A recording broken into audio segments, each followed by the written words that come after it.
Bom, então vamos lá? Vamos trabalhar esse tema espinhoso. E a questão toda é se você já se perguntou por que, que a mídia mainstream aí, ela insiste em apresentar o conflito entre Israel e Irã como se tivesse começado ontem, né? Como se Israel fosse o agressor e o Irã fosse uma vítima inocente. Então não, né? Você é bem informado, você sabe que esse conflito ele tem raízes que remontam basicamente 2.500 anos atrás, desde os primórdios bíblicos dos medo-persas, dos persas e israelitas, e perdura até os dias de hoje. Então, a minha intenção aqui é revelar a verdade histórica, filosófica, geopolítica por detrás do atual a atual crise entre Irã e Israel, que eu acredito que vai ser muito difícil de você encontrar sob o binóculo do conservadorismo que a gente vai trazer. É uma análise que nenhum comentarista progressista vai ousar fazer, porque exige algo que eles de fato não possuem, que é um conhecimento histórico profundo e um compromisso com a verdade objetiva. Então, nesses minutos todos, né, que eu não sei exatamente quanto tempo a gente vai ficar, mas eu acredito que vai ficar no mínimo meia hora aqui pra gente conversar. A intenção é mostrar como que o Irã tem sido o verdadeiro agressor. Há décadas não tem santo, Israel não é santo, mas obviamente você tem um grupo financiando terrorismo e desestabilizando toda uma região do Oriente Médio há muito tempo. Então eu pretendo explicar por que, que a resposta de Israel em 2025 não é somente justificada, mas necessária e inevitável diante de toda a ameaça nuclear iraniana. Então existe uma janela de oportunidade e você vai entender o porquê essa janela está aberta, por que é esse momento e não outro, por que não foi ontem, há 10 anos atrás, ou vai ser daqui 5 ou 10 anos, porque é agora, né? Então a ideia é te passar conhecimento, trazer o contexto do conflito que se encaixa perfeitamente na visão conservadora da natureza humana, das relações internacionais. Então a gente vai continuar com o nosso embalo aqui sob o binóculo do conservadorismo, analisar, fazer uma análise profunda. Então se prepara, porque você vai ter uma overdose de conhecimento, como a gente sempre faz aqui. Então, se você não tem papel ou caneta, ou não entende o mínimo, né, de tecnologia, que você pode no Transcript fazer um resumo de tudo isso, não vai entender nada. Mas o resumo não vai te oferecer o que eu pretendo te oferecer aqui. Então, fique comigo nos próximos minutos, na próxima meia hora aqui, para que você consiga entender e sair à frente de muitas pessoas aí, vários doutos, né? Cientistas políticos que se enchem a boca para dizer que são cientistas políticos, mas não têm a noção clara do conflito que a gente vai trazer aqui, sobre o ponto de vista teologal, sobre o ponto de vista filosófico, sobre o ponto de vista histórico, tá bem? Esse tripé a gente não vai perder de vista, tá? Então a gente vai para além dos clichês, além da mídia mainstream, além das simplificações ideológicas da esquerda, tá certo? Então, esse é o meu compromisso e eu espero que seja útil para você, tá certo? Então, já adianto, porque você provavelmente pode ser que demore para chegar até o final desse vídeo. Lembre-se que se você está gostando do conteúdo, você precisa deixar algum comentário, algum cliquezinho de like, qualquer coisa nesse sentido que faça o algoritmo entender que esse é um conteúdo valioso que vai poder e vai oferecer para outras pessoas. Se você já conhece, com certeza você já vai clicar nisso que eu estou pedindo, não por minha calma, causa como eu sempre digo, não vai pagar as contas, mas vai ajudar muito o canal a crescer e a gente criar essa comunidade engajada aí em tempo recorde, 6 meses, um ano. Essa é a minha intenção. Já batemos os primeiros 100 inscritos. Os 100 é que nem dinheiro. Demora pra você juntar os 100 primeiros reais, depois os 1.000 primeiros reais, os 100 mil primeiros reais, depois vai ficando mais fácil. Então a gente tá indo, tá? Os 100 primeiros já foi, o mais difícil já aconteceu. Vamos bater agora e você vai me ajudar nisso, eu tenho certeza, pra gente chegar nos 1.000 o quanto antes. Tá certo? Então, sem mais delongas, vamos conversar agora com bastante profundidade, tá bem? Bom, eu tô com o roteiro, obviamente, eu preciso te trazer esses elementos, então a gente vai remontar as raízes históricas do conflito, tá? Desde os tempos bíblicos até especificamente 1979, tá certo? Pra gente compreender verdadeiramente o que está acontecendo entre Israel e Irã não tem como não voltar para os primórdios da Bíblia, quando os persas, né, que é o atual Irã, o povo judeu, tiveram seus primeiros encontros históricos. Então, a relação entre persas e judeus, foi inicialmente positiva, né? Ah, foi o imperador persa, o Ciro o Grande, que libertou os judeus do cativeiro babilônico ali em 539 anos antes de Cristo e permitiu o seu retorno a Jerusalém e a reconstrução do templo, tá? Então foi um ato registrado não apenas na Bíblia, ali no livro de Esdras especificamente, mas também no famoso Cilindro de Ciro, tá? Que é um dos primeiros documentos sobre os direitos humanos da história. Ah, mas eram os direitos dos cidadãos, né? O DH, pois é, tá lá atrás. Até a epopeia de Gilgamesh, né? E o próprio Torá pode ser compreendido como isso. Bom, durante o Império Persa, Aquemênida, os judeus eles gozaram de relativa autonomia e proteção. Então, o livro de Esther ele vai narrar como que a rainha judia Esther, né, ela salvou o seu povo de um genocídio planejado por Amã, que era o conselheiro do rei persa Xerxes. Então, a festa judaica de Purim celebra esse evento até os dias de hoje, inclusive. E é essa relação relativamente harmoniosa que continuou por séculos, mesmo depois da conquista islâmica da Pérsia do século VII. Então, os judeus persas, conhecidos ali como judeus Mizrahi, eles desenvolveram uma rica tradição cultural e intelectual. Então, você vai ter figuras como Saadia, Gaon e Maimônides, que floresceram sob o domínio islâmico persa. Porém, com o advento da dinastia que a gente tem, Safávida, tá bem? Safávida, ali do século XVI, e a imposição do xiismo como uma religião oficial do Persa, dá uma olhada para você ver se você não confunde xiita com sunita, tá? Não vou explicar isso aqui. A situação dos judeus, ela começou a se deteriorar. Então, políticas discriminatórias, conversões forçadas, perseguições ocasionais se tornaram parte da realidade judaica da Pérsia. Então, no século XX, sob o domínio secular lá do Shah Reza Pahlavi, tá? Precisa guardar esse nome. As relações entre Israel e o Irã, e o recém-formado, na verdade, Estado de Israel de 1948, eram cordiais até, né? E até mesmo estratégicos. Então, o Irã ele foi o segundo país da maioria muçulmana a reconhecer Israel. Ambos as nações elas compartilhavam interesses geopolíticos comuns e mantinham laços diplomáticos, né, comerciais e militares. Então, como observou um historiador, um sujeito chamado Michael Oren, ele dizia o seguinte, que o Irã e Israel eram aliados naturais na região, ambos não árabes, ambos com laços históricos profundos, ambos enfrentando ameaças comuns. Então, essa era a cooperação que durou ali até 1979, quando aconteceu um evento que mudaria drasticamente todo o curso da história, que era a Revolução Islâmica, liderada pelo Ayatollah Khomeini, tá bem? E você pode ler com muita profundidade, eu não vou pegar aqui para não causar decoro, o livro do O Petróleo, do Daniel Yergin. Eu já li esse livro, é espetacular, ele ganhou o prêmio Pulitzer. Ali você vai ter uma visão extremamente profunda e muito clara do que aconteceu ali em 1979. Porém, assim, surpresa. Antes de 1979, Irã e Israel eram aliados estratégicos, com cooperação militar, com cooperação econômica, diplomática. E você já percebeu como que a mídia progressista, ela nunca menciona essa longa história de coexistência? Ela sempre prefere apresentar o conflito como se tivesse começado com a criação do Estado de Israel.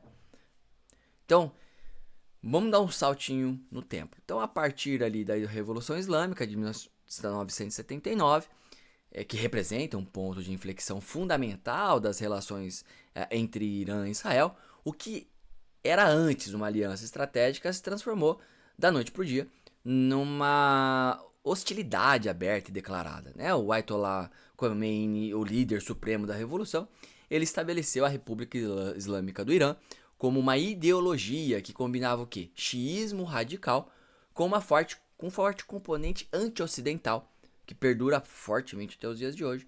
Isso especificamente era anti-israelense. Então Israel ele foi imediatamente rotulado como o pequeno Satã, né? Já que os Estados Unidos era o grande Satã. E a sua destruição se tornou parte da retórica oficial do regime.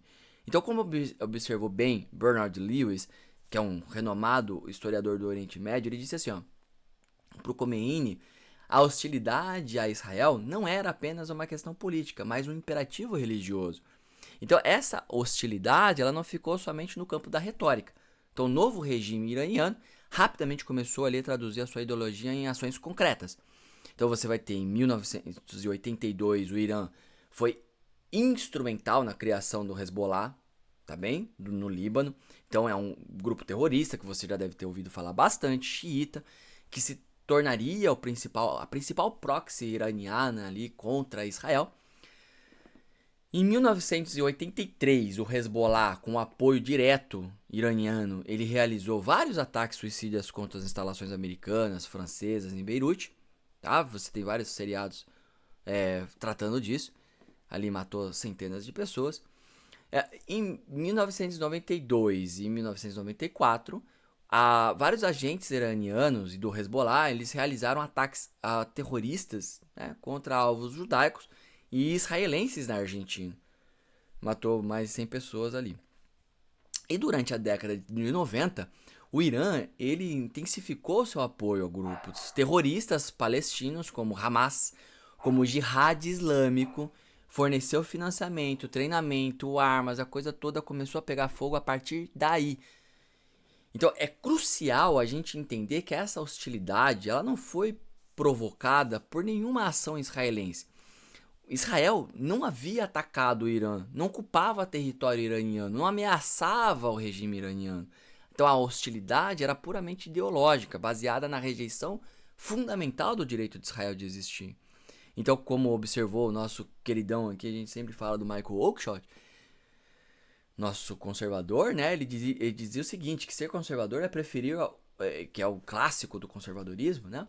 Essa frase, o ser conservador é preferir o familiar ao desconhecido, o testado ao não testado, o fato ao mistério, o real ao possível, o limitado ao ilimitado, o próximo ao distante. Então o que o regime iraniano rejeitou?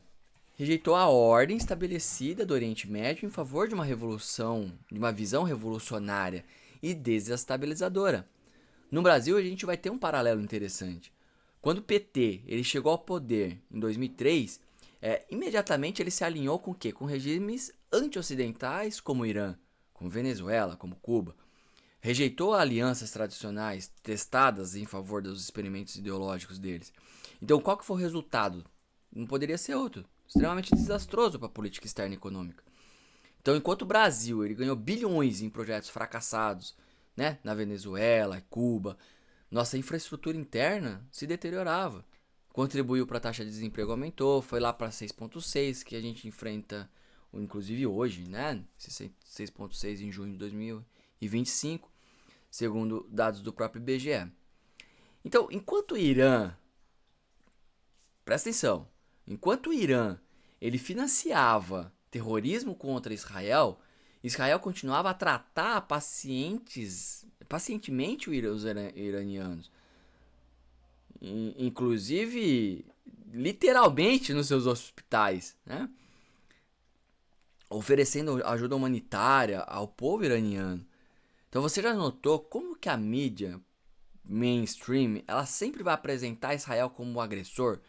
Vai ignorar décadas de terrorismo iraniano contra civis israelenses? Então assim, o início do século XXI ele marcou uma nova e perigosa fase do conflito entre Irã e Israel. Então a busca iraniana por armas nucleares foi o que criou esse grande estopim contemporâneo da coisa toda. Então em 2002, vários dissidentes ali iranianos, eles revelaram a existência de instalações nucleares secretas, né, em Natanz e Arak.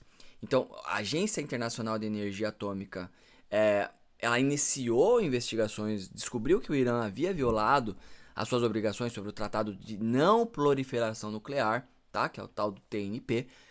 onde ele havia aderido lá na década de 70. Então o programa nuclear iraniano, ele representava uma ameaça existencial contra Israel. Como disse o primeiro-ministro israelense Benjamin Netanyahu, atual primeiro-ministro de muito tempo aí, mas o que ele diz sobre esse assunto? Um regime com ambições genocidas adquire armas genocidas, devemos agir. Então essa não era uma preocupação infundada, né? Então os líderes iranianos, eles repetidamente ameaçaram destruir Israel. Em 2001 você vai ter lá o ex-presidente, é o sujeito Rafi Sanjani, né? Que ele declarou que o uso de uma única bomba nuclear contra Israel destruiria tudo, enquanto apenas danificaria o mundo islâmico. Né? Em 2005, então, o presidente, naquele momento, que era Ahmadinejad, né? Ele falou em apagar Israel do mapa. Então, Ahmadinejad, ele chamou o Holocausto de mito. Isso é seríssimo. Em 2012, você vai ter o líder supremo, o Khamenei, aí a gente já está falando de algo bem mais atual, que descreveu Israel como tumor canceroso, né, ou cancerígeno, que deveria ser removido da face da terra. Então, diante de ameaças como essa, o que aconteceu? A comunidade internacional impôs sanções econômicas ao Irã. Em 2015, foi assinado o acordo nuclear entre o Irã e as potências mundiais que limitava temporariamente o programa nuclear iraniano em troca de alívio ali das sanções. Eu falo disso no outro vídeo que eu fiz de Irã e Iraque o ano passado, um dos poucos vídeos que tinha aqui no canal meu avulso aí, antes da gente pegar esse ritmo de agora do meados de 2025. Porém, o que aconteceu, né? Como bem nos alertou Roger Scruton, nosso também mentor aqui do canal. O conservadorismo, ele começa com um sentimento de perda. Israel e muitos analistas conservadores, eles vão perceber que o acordo tinha falhas fundamentais. Primeiro, ele era temporário, com várias restrições aí expirando em 10, 15 anos. Segundo, ele não abordava o programa de mísseis balísticos do Irã. Isso é um problemaço. Terceiro, ele permitia que o Irã ele mantivesse a sua infraestrutura nuclear. E quarto, o mecanismo de inspeção tinha falhas significativas. Então, em 2018, os Estados Unidos, sob o presidente Trump, eles se retiraram do acordo, citando essas preocupações.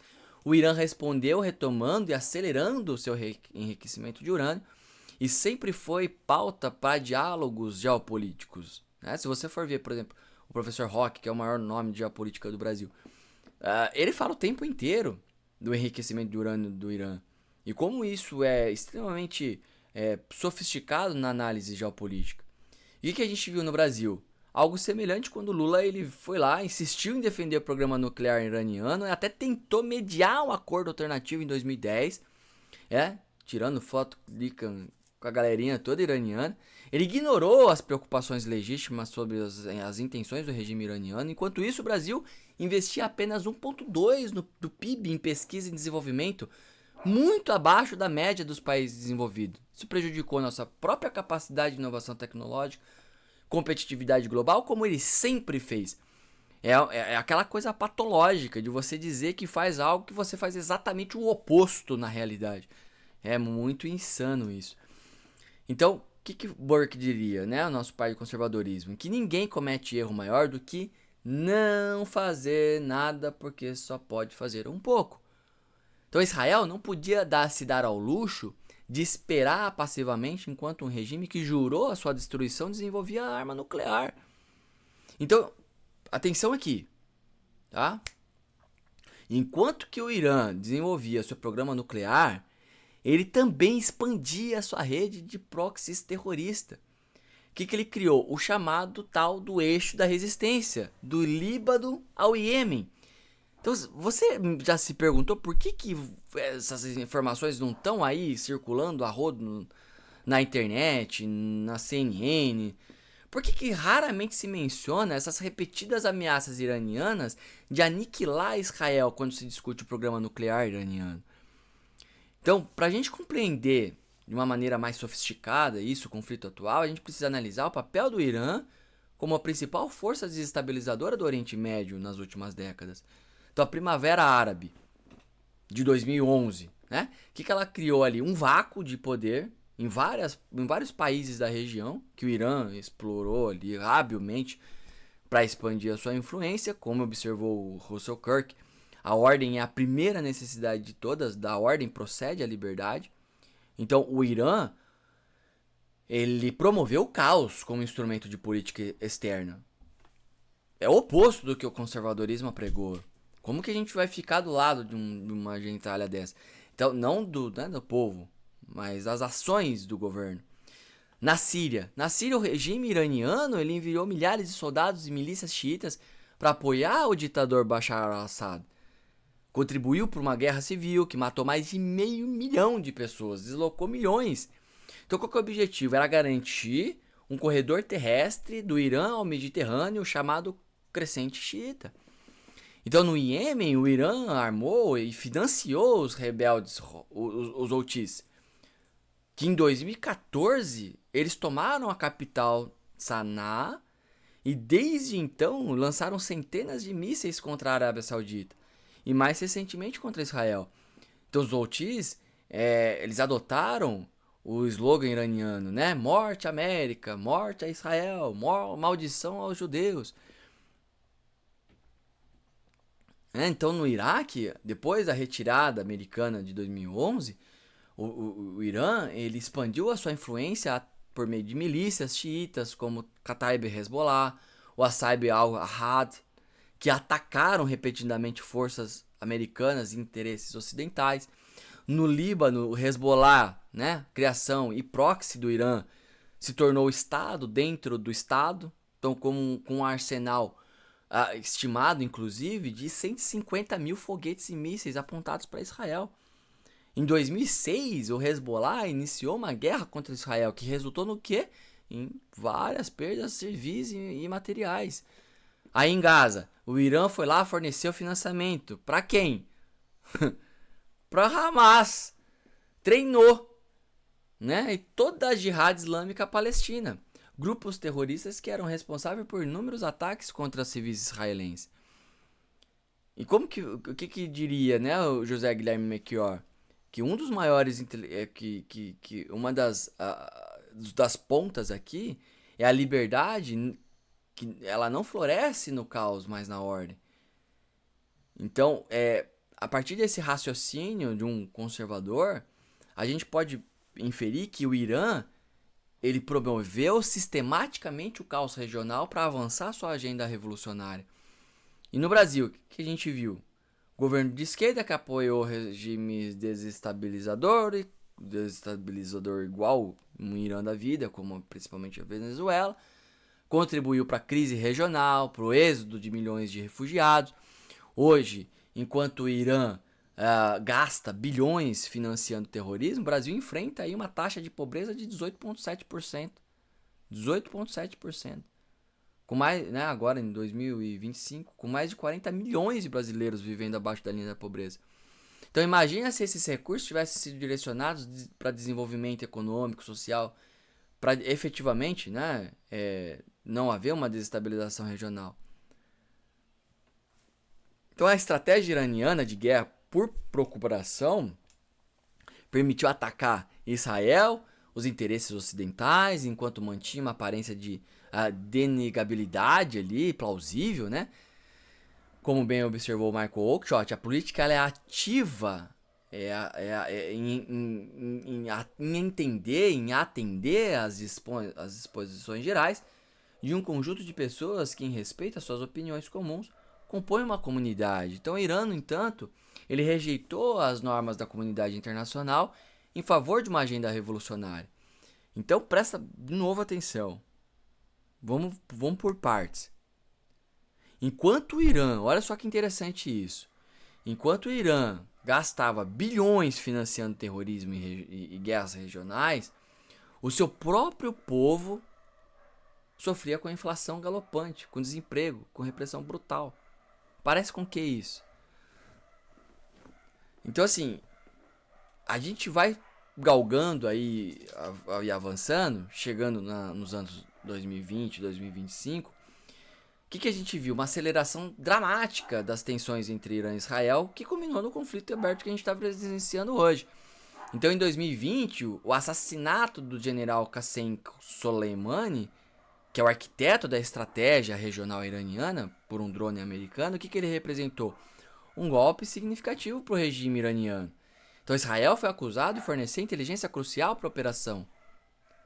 Em 2021 até 2023, Israel ele conduziu uma série de operações sofisticadas contra o programa nuclear iraniano. Isso vai incluir o assassinato do principal cientista nuclear, o Mohsen Farizadeh. É sempre difícil dizer esses nomes. E houve uma sabotagem cibernética ali contra as instalações do enriquecimento de urânio. Então, em resposta, o Irã ele acelerou o programa nuclear. Em 2023, você vai ver aí, né, que relatou que o Irã ele havia enriquecido sim o urânio a 84% de pureza. Então, muito perigosamente próximo dos 90% necessários para as armas nucleares. O regime também desenvolveu mísseis balísticos capazes de transportar ogivas nucleares. Eu falei no vídeo sobre isso aqui no canal. Eu vou tentar deixar aqui em algum lugar, tá? Se não tiver fácil, se você for nos vídeos antigos, você vai ver que a gente tratou isso com cuidado. Em abril de 2024, depois do ataque iraniano sem precedentes com mais de 300 drones e mísseis contra Israel, a tensão regional atingiu vários novos degraus ali, outros patamares. Israel ele respondeu com ataques limitados, né, contra instalações militares iranianas. O ponto de inflexão veio em junho agora de 2025, quando ela emitiu o relatório alarmante indicando que o Irã ele havia expulsado inspetores internacionais e acelerado drasticamente o seu programa nuclear. Então, segundo a agência, o Irã ele tinha material suficiente sim para construir até 9 bombas nucleares em questão de semanas, né? E é como o Rock, todo mundo que é do mundo de política diz, não é o problema de ter que vai usar a arma nuclear, mas se eu tenho 3 e você só tem uma, e eu digo que eu tenho 3 e provo que eu tenho 3, eu tenho mais poder no papel do que você e você tem que me obedecer. E mesmo que eu saiba que o mundo vai acabar, agora eu tenho 6 e você tem 3. Pronto, o outro tá ganhando. E assim vai, é assim que funciona o mundo do armamento nuclear. E como que observou o Burke? Quando os homens maus se combinam, os bons devem se associar. Caso contrário, um a um sacrifício não lamentado em uma luta desprezível vai acontecer. Então Israel percebeu que havia chegado o momento de agir decisivamente. Em 13 de junho de 2025, né, uma semana atrás, Israel lançou a Operação Escudo de Davi, 5 dias atrás, né? Escudo de Davi, atingindo dezenas de instalações nucleares e militares iranianas. A operação ela foi meticulosamente planejada, diferentemente do Irã. Ela visava o quê? Minimizar baixas civis enquanto maximizava o dano à infraestrutura nuclear e militar. Eles conseguiram. Aí você vai ver o Trump, que havia retornado à Casa Branca em 2024. Ele adotou uma postura de apoio tácito a Israel, sem um envolvimento direto. Tem uma reunião que acabou de acontecer, não se sabe que o New York Times estava ali, disse que estava acabando. Agora é exatamente 7 horas da noite do dia 17 de junho. Então não se sabe o que foi discutido ali na Casa Branca até nesse momento que eu gravo esse vídeo. Sobre qual vai ser a posição do Trump. Embora já se saiba, ele já tem divulgado na mídia social para o Irã ficar quietinho, que ele sabe onde está o Ayatollah, e se caso for necessário, ele mata. É fácil, tá fácil, é só ele obedecer, é só fazer o que tem que ser feito, né? Já ameaçou o Trump. Bom, quando isso aconteceu, né, em 17 de junho, hoje, o Trump ele já fez esse anúncio dramático instando as resistências de Teherã também a evacuarem a cidade, foi ontem à noite, de ontem para hoje, ele sinalizou os possíveis ataques mais intensos. Daí eu vi várias imagens, né, dos carros todos aglomerados, dos civis saindo de Teherã. É o oposto do que, né, o próprio Irã faria. E o que o Roger Scruton observou? Né? Sempre a gente está dando o binóculo conservador para essa análise toda. Que o conservadorismo surge da percepção de que temos recebido uma boa herança que está sempre sob a ameaça. Então Israel ele agiu para proteger não apenas sua existência, mas a estabilidade regional e a ordem internacional baseada em regras. No Brasil a gente viu algo parecido ali com o governo Bolsonaro, quando ele rompeu com a tradição petista, de apoio ao Irã, e se alinhou com Israel e os próprios Estados Unidos. Reconheceu a ameaça que o regime iraniano representa para a paz mundial. Enquanto isso, em junho de 2025, o Brasil enfrenta uma inflação de 5,8% e um crescimento econômico anêmico, né, de só 1,2%. Em parte devido a essas incertezas políticas, a alta do petróleo causada pela instabilidade do Oriente Médio, estabilidade essa que é alimentada pelo Irã há décadas. Então, esse é um ponto interessante, tá? Enquanto você vai ver Israel atacando alvos militares e nucleares, tomando preocupações o tempo inteiro para minimizar o máximo possível baixa civil, o Irã lança míssil indiscriminadamente contra a cidade israelense. Dá uma olhada nos vídeos da Aline, Israel com a Aline, né? Dá uma olhada ela vai sempre citar isso. Tome cuidado com esse tipo de informação desapercebida, tá? Então, o que é um aspecto pouco discutido no conflito atual? É justamente a extraordinária sofisticação das operações de inteligência israelense contra o Irã. Então, a Operação Escudo de Davi, de junho de 2025, ela não foi só uma decisão impulsiva, mas o resultado de anos de planejamento meticuloso. Então, o Mossad, o serviço de inteligência israelense, ele conseguiu infiltrar profundamente o território iraniano, posicionou ali agentes e recursos em locais estratégicos. Um exemplo concreto dessa infiltração durante o ataque aéreo de 13 de junho, Israel ele já tinha posicionado drones em território iraniano, né, escondidos em caminhões comuns ali, que parecia fazer parte do tráfego normal. Então, momentos antes da chegada dos aviões israelenses, esses drones eles foram ativados, né, remotamente e atacaram as defesas antiaéreas iranianas. Criou um corredor ali seguro para os caças. Depois do cumprimento dessa missão, os próprios caminhões eles foram detonados para eliminar evidências da operação. Então essa tática ela demonstra não apenas a superioridade tecnológica israelense, mas também toda a capacidade de executar operações de longo prazo em território hostil, né? Então, é como o Scruton pensava, a verdadeira segurança não vem somente da força bruta, mas da inteligência aplicada com prudência. Então, esse é o dilema técnico militar de Israel. Então, Israel ele enfrenta um desafio técnico extremamente significativo que raramente é discutido na mídia. A principal instalação de enriquecimento de urânio iraniana em Fordow, ela está localizada profundamente sob uma montanha rochosa e se torna praticamente invulnerável a ataques aéreos convencionais. Então, para você destruir efetivamente essa instalação, seria necessário ali os chamados bunkers busters, né, que são as bombas penetradoras de bunkers de alta potência, como a tal da GBU 57A/B, Massive Ordnance Penetrator, MOP, que ela pode penetrar até 60 metros de concreto reforçado. Então são armas que elas estão disponíveis no arsenal americano. E Israel, apesar do seu avanço de poderio militar, ele não tem esse tipo específico de armamento, né? Então essa limitação técnica, ela vai naturalmente criar uma dependência estratégica dos Estados Unidos para neutralizar completamente a ameaça nuclear iraniana. E está na Constituição americana ter que defender Israel, assim como Taiwan. E é como disse Burke, né? Ninguém comete erro maior do que não fazer nada, porque só pode fazer um pouco, como eu disse antes. Então Israel, ele reconhecendo as suas limitações técnicas, ele agiu dentro das suas capacidades para atrasar o programa nuclear iraniano mesmo sabendo que não poderia eliminá-lo por completo sem assistência americana. Então, um elemento frequentemente ignorado na análise do conflito é justamente o papel do Paquistão como potência nuclear regional e o aliado do Irã. Então você vai ver em 16 de junho ontem o governo paquistanês emitindo ali um comunicado alertando que ele responderia com armas nucleares se Israel utilizasse tais armas contra o Irã. Essa declaração ela adiciona uma dimensão geopolítica extremamente complexa nesse conflito.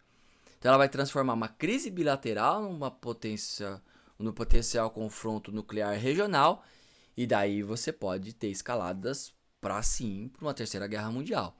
Então o Paquistão ele possui entre 150 e isso mesmo, até 160 ogivas nucleares e mísseis capazes de atingir todo o território israelense. Tá? Então a operação israelense ela contra o programa nuclear iraniano tem o potencial sim de desencadear uma reação em cadeia aí de consequências imprevistas em toda a região. Tá? O que o Michael Oakeshott dizia. Em política, fazer uma coisa frequentemente significa fazer muito mais do que se pretendia. Né? Então, vamos olhar para esse conflito agora por meio do binóculo do conservadorismo clássico puro, tá? Aplicando os nossos pensamentos aqui fundamentais do conservadorismo, porque eu não sou matéria de jornal, não quero ficar fazendo isso o tempo todo com vocês, tá bem? Tem contáveis podcasts para isso, você vai ter como se informar de outras formas. Eu vou trazer aqui especificamente a visão conservadora sobre algum determinado ponto de vista. Não quero. Beleza, você tem 500 mil tipos de canais de informação aí. Não é esse o meu foco, tá bem? Se não for pra gente fazer dessa forma, eu não continuo, tá? Primeiro princípio do conservadorismo, a prudência. Então, o que ensinou o Burke? A prudência não apenas é a primeira das virtudes políticas e morais, mas é a diretora, a reguladora, o padrão de todas as outras. Então, o que Israel demonstrou? Uma extraordinária prudência ao longo de décadas. Ele esgotou todas as opções diplomáticas antes de recorrer à força militar. O segundo princípio, o ceticismo em relação às promessas utópicas. E aí a gente fala de Oakeshott. Ser conservador é preferir o familiar, o desconhecido, né? O fato ao mistério, o real ao impossível, aquela coisa que a gente falou. Então, o acordo nuclear de 2015, ele se baseava na premissa utópica de que o regime iraniano poderia ser moderado por meio de concessões econômicas, uma fantasia que a realidade rapidamente desmentiu, né? O terceiro princípio, qual é? O do transcendente. Como ensinou o Kirk, os conservadores acreditam que existe uma ordem moral duradoura. Então, o regime iraniano, com a sua ideologia revolucionária e apocalíptica, representa uma ameaça fundamental a esta ordem moral, em especial na sua retórica genocida contra Israel. O quarto princípio, a imperfectibilidade humana. Como disse o Roger Scruton, o conservadorismo começa com a percepção de que as coisas valiosas são facilmente destruídas, mas não são facilmente criadas. Então, a paz do Oriente Médio é frágil e requer vigilância constante contra aqueles que buscam destruí-lo. Quinto princípio, o organicismo social, que o Burke dizia o quê? A sociedade é algum contrato, uma parceria não apenas entre os que estão vivos, mas entre os que estão vivos também, os que estão mortos e os que ainda não nasceram. Então Israel luta não apenas por uma sobrevivência atual, mas pela continuidade de uma civilização milenar, né? E para onde vai os judeus têm que lutar pela vida. Então no Brasil a gente vê um paralelo interessante na resistência conservadora, né? No projeto ali bolivariano, que ameaça a nossa própria soberania e tradição. E como disse José Guilherme Melchior, o conservadorismo autêntico ele não é reacionário. Eu quero voltar para o século XVII. Não é isso. É prudente na mudança, firme na preservação dos valores fundamentais. É como dizia Melchior. Então a resposta de Israel à ameaça iraniana exemplifica o que? A virtude conservadora da coragem moral, a disposição de se defender princípios fundamentais, mesmo quando isso é difícil ou impopular. E o Gustavo Corsão, né, o grande pensador conservador brasileiro, dizia que a coragem não é a ausência de medo, mas a decisão de que algo é mais importante que o medo. Então, enquanto o Irã investe bilhões no seu programa nuclear e proxies terroristas, o Brasil vai enfrentar uma crise de segurança pública, com mais de 40 mil homicídios anuais, né? Nossos recursos estão sendo desperdiçados em projetos ideológicos, enquanto o problema fundamental permanece sem solução. É um paralelo direto com a situação iraniana. Por que está fazendo tudo isso o tempo todo, Brasil, Brasil, Brasil? Porque a gente mora onde, né? A gente está apoiando o quê como políticos? Né? O regime que prioriza a sua agenda revolucionária em detrimento do bem-estar do seu próprio povo. Isso é insano. Então, olha, enquanto o conservador defende consistentemente o direito de Israel à autodefesa, porque tá quase a coisa acontecendo e Israel aí vai esperar, então é que nem a nossa política, a nossa lei aqui de segurança pública, né? Então você tem que dentro da portaria 12.000 alguma coisa lá, que a gente ainda não tem o Estatuto de Segurança Privada, o bandido, suponha que você tá aqui, você é o vigilante, né? O nome do guardinha que a gente chama. Tá aqui, o vigilante tá aqui, né? É o termo técnico na legislação para aquele que é o segurança de shopping, o que quer que seja. Ele tá aqui. Aí o bandidão pulou lá o muro. Ah, mas vai que ele quer pegar a bola. Não posso pegar, não posso sacar nada. Daí ele pulou. Aí ele tirou alguma coisa, ele foi colocar a mão para trás. Também não posso sacar nada. Se eu sacar e fazer qualquer coisa, pronto. Enquanto vigilante, tô perdidão. Aí ele, a hora que ele sacar a arma, que ele for atirar, eu atiro primeiro. Olha que legal, né? É bem assim, equalizador. Tem um termo técnico para isso, dessa escalada, né? Proporcional, uso proporcional da força. Mas é mais ou menos o mesmo. Então eu vou esperar o bandidão sacar a arma, colocar o dedo no gatilho para eu tirar a minha? Quem vai tomar o tiro na cara primeiro? Então, enquanto o conservador vai defender consistentemente o direito de Israel à autodefesa, muitos progressistas que se dizem antifascista vão apoiar o quê? Um regime extraordinariamente teocrático, profundamente hostil às mulheres, aos homossexuais, à comunidade afro, defensora de holocausto. É insano, é uma patologia. Não tem como escapar disso. Então, vamos como aquilo que eu sempre faço aqui, para os contrapontos, né? Como o Tomás gostava de fazer lá na sua Suma Teológica.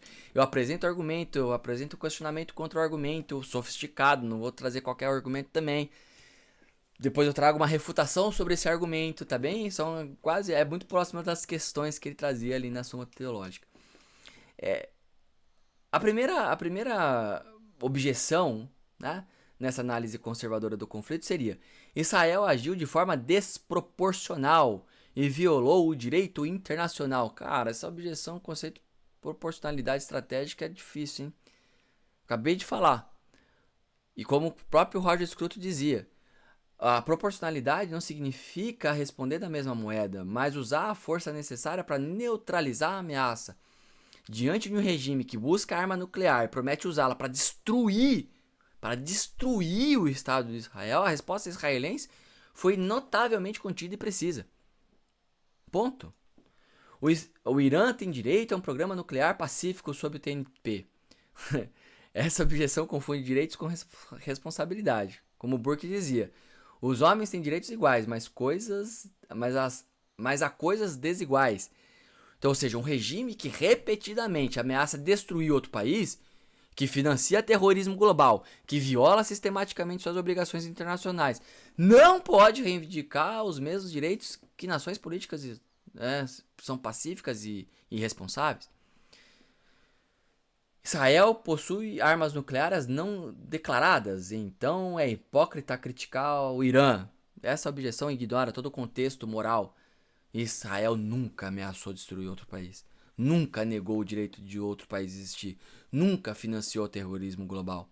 Como Kirk dizia, o conservadorismo não é uma ideologia, mas a negação da ideologia, é uma anti-ideologia. Israel possui armas nucleares não declaradas como último recurso defensivo, não como instrumento de agressão ideológica. E pode ter certeza, você que está aqui no minuto 45, né, vai ter argumento para isso. O hater ele vai ficar nos 5 primeiros minutos lá e ele vai trazer isso daqui, essas objeções aqui. E não vai ficar até o final, nem que a vacatus. Né? Por último, esse conflito só pode ser resolvido através de diplomacia, não de força militar. Então é uma objeção que reflete o que Roger Scruton chamou de falácia pacifista. A crença ingênua de que todos os conflitos podem ser resolvidos por meio do diálogo.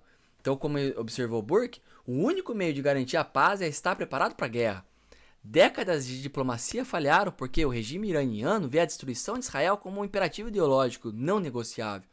No Brasil, a gente vê objeções semelhantes quando conservadores defendem medidas firmes contra o crime organizado ou o regime autoritário na região. Então, o pacifismo unilateral não é virtude, é um suicídio moral. Então, enquanto o Brasil debate interminavelmente sobre como lidar com o crime organizado, nossa taxa de homicídios vai permanecendo ali entre as mais altas do mundo.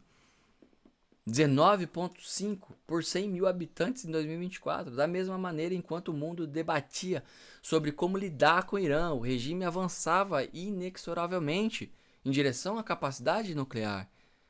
Então, atenção, muitos dos mesmos críticos que condenam Israel por atacar instalações nucleares iranianas vão aplaudir quando o Iraque bombardeou o reator nuclear, ali em 1981, lá em Osirak.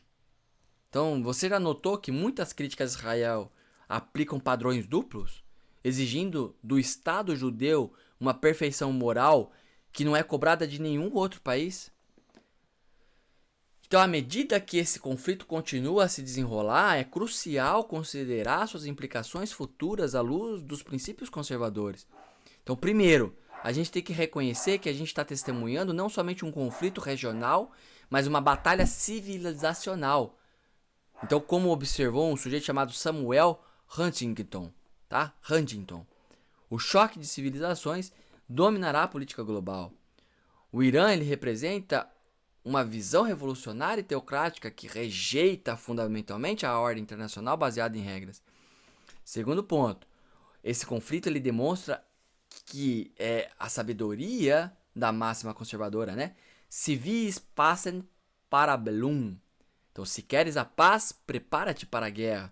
A paz no Oriente Médio não vai vir por meio de concessões unilaterais ou fantasias utópicas, mas por meio de um equilíbrio realista de poder que dissuada a agressão. Terceiro ponto, a respeito da resposta internacional a esse conflito, que vai revelar muito sobre o estado moral do Ocidente, né? Como disse Roger Scruton. A cultura ocidental é uma cultura de culpa, não de vergonha. Então, o Ocidente, que não consegue distinguir entre agressor e defensor, entre regime teocrático que busca arma nuclear e uma democracia que luta por sua sobrevivência, é o Ocidente que perdeu sua bússola moral. Bota um muçulmano lá no Domo da Rocha. O Domo da Rocha é dos dois. Bota ele pra rodar ali na capital de Tel Aviv, em Jerusalém.